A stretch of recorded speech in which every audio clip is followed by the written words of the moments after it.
Hi అండి.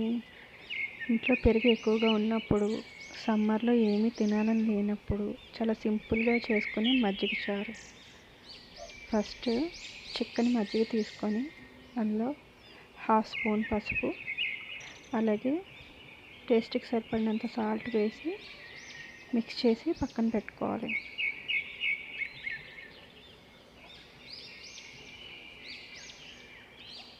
తర్వాత తాలింపు కోసం వేరే గిన్నెలో ఒక 2 స్పూన్స్ ఆయిల్, అలాగే 1/2 స్పూన్ జీలకర్ర, 1/2 స్పూన్ ఆవాలు,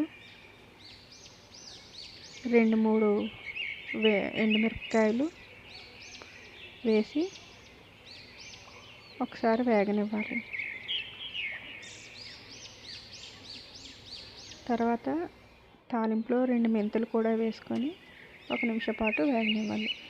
ఆ తర్వాత కట్ చేసి పెట్టుకున్న ఒక ఉల్లిపాయని చిలుకలుగా కట్ చేసుకొని వేసుకొని వేగనివ్వాలి. మరీ వేగితే బాగోదండి, కొంచెం కచ్చాపచ్చాగానే వేగాలి.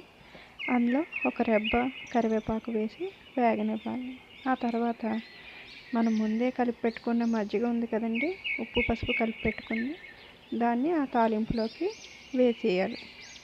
వేసిన తర్వాత ఒక 2 నిమిషాలు మరగనిస్తే సరిపోతుంది. టేస్టీగా సింపుల్గా మజ్జిగ చారు రెడీ అయింది.